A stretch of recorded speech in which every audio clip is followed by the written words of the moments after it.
దేవునిలో ఐక్యమై యోగా చేయండి. అన్ని నామాల్లోనూ రూపాల్లోనూ నీవే. రకరకాల నామాలతో పిలిచిన అంతా నీవే. సర్వశక్తివంతుడు, సర్వాంతర్యామి.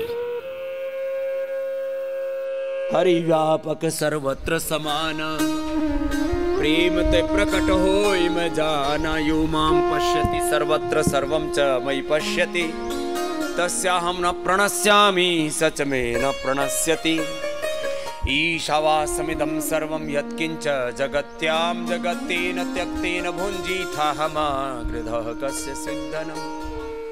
మండూకాసనం, శశకాసనం, యోగ ముద్రాసనం చెయ్యండి అందరూ. కొంతమంది అలాగే కూర్చుని చెప్తూ ఉంటారు, బాబాజీ ఇంకా ఎన్ని చేయాలి? శ్వాసను బయటకు వదిలేసి ముందుకు వంగండి. ఒక్కొక్క ఆసనం ఒక్కో నిమిషం 2 నిమిషాల చొప్పున చెయ్యండి. చెప్పండి, మేము ఇంకా ఏమేం చేసాం? లివర్ ష్రింక్ అయ్యింది, కిడ్నీ ష్రింక్ అయ్యింది. కిడ్నీ నార్మల్ షేప్, దాని సైజ్ ఎంత ఉంటుందంటే 9 సెంటీమీటర్స్ ఉంటుంది. అందరికంటే ముందు ముంబైలోని ఒక సోదరిమణి బాగుపడింది. నా దగ్గరకు మొట్టమొదటిసారి వచ్చిన రోగి నన్ను ప్రజలే డాక్టర్ని చేసేశారు. నేనేమి వంశపారంపర్యంగా యోగిని కాదు, అలాగే యోగులున్న ఇంట్లోనూ పుట్టలేదు. నేను పెద్ద యోగి దగ్గర శిష్యుణ్ణి, అందుకే నాకు యోగన్న బిరుదు వచ్చిందా? అదేం కాదు. నన్ను ప్రజలే యోగిగా మార్చేశారు. నన్ను ప్రజలే డాక్టర్ని చేసేశారు. నేను వాళ్ళతో చెప్పాను, మీరేం చేయాలంటే కపాలభాతి, అనులోమ్ విలోమ్ అరగంట చేయాలి, ప్రతి ఆసనం 10-15 నిమిషాలు చేయాలి అని. వాళ్ళు చేశారు. వచ్చి చెప్పారు, బాబాజీ ష్రింక్ అయిపోయిన కిడ్నీ బాగైంది అని.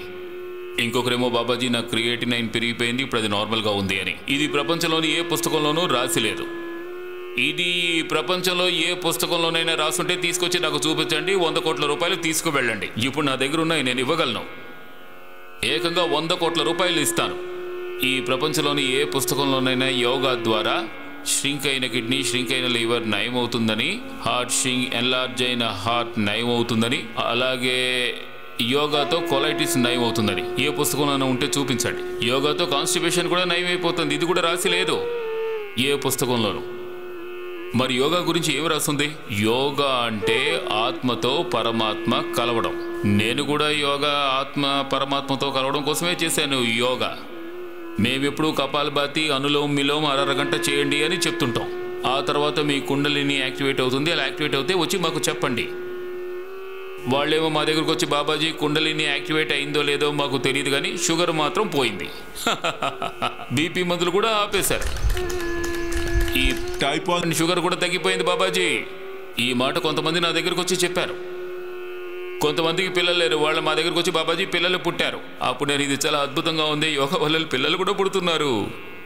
శివలింగి పుత్ర జీవక్, శతావర్ కౌంచ్ కి బీచ్, అశ్వగంధ, తెల్లని ముస్లి, అక్క చెల్లెలకి, కొంతమంది తల్లులకి ఇవన్నీ విడివిడిగా ఇస్తూ వచ్చాం. మేము ఎన్నోసార్లు చెప్పాల్సి వచ్చింది కూడా.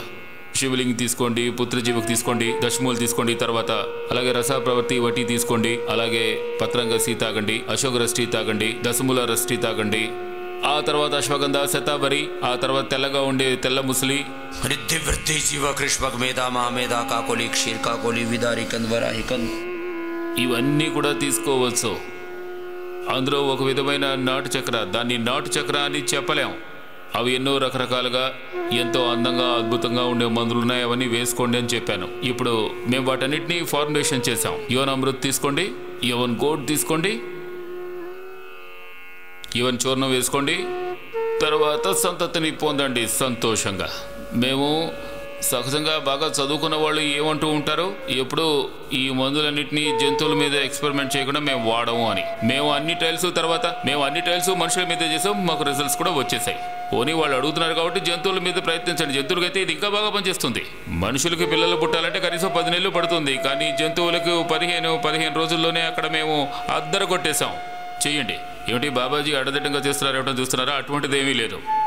ఎవరికైనా ఈ విధంగా చేయడం వీలైతే ఇలా చేయండి, లేదంటే కాళ్ళు చాపుకొని చెయ్యండి, లేదా కాలు ఇక్కడ పెట్టుకొని చేయండి, లేదా ఇక్కడ పెట్టుకొని చేయండి, ఎలాగైనా సరే చెయ్యండి. ఇలా మడిచి కాలుని ఇలా పెట్టుకోండి, దాని మీదకి చెయ్యిని ఇలా తిరగేసి రానివ్వండి, ఆ తర్వాత ఇలా తిరగండి, వక్రాసనం చేయండి. నేను ఒక్కొక్క రోజు ఒక్కొక్క మంది రీసెర్చ్ గురించి మీకు చెప్తాను. ఒక్కొక్క మందుది 2 మందులవి రీసెర్చ్. ఎటువంటి సైంటిఫిక్ డిస్కవరీలు చేసామో వాటన్నిటికీ ఒక ప్రోటోకాల్ ఉంది. మేము ముందు వాళ్ళని నపుంసకుల్ని చేశాం. ఎవరిని? మేల్ ఫీమేల్గా ఉన్న ఆ జీబ్రా ఫిష్ని. ఆ తర్వాత దానికి శివలింగి, పుత్రజీవక్, కోంష్ విత్తనాలు, శతావరిచ్చాం. ఆ తర్వాత మాకు తెలిసిన ప్రతి డాక్యుమెంట్ని పబ్లిక్ డొమైన్లో పెట్టేశాం. ఎందుకు ఈ అవసరం లేని విషయాలన్నీ పేటెంట్ చేయడం, ఇంకెవరూ దాన్ని ఉపయోగించకుండా? నేను చెప్తున్నాను, మొత్తం భూమిని ఉపయోగించుకోండి. కానీ మేమేం చేస్తాం చెప్పండి? వాళ్ళే పేటెంట్ చేయమంటున్నారు.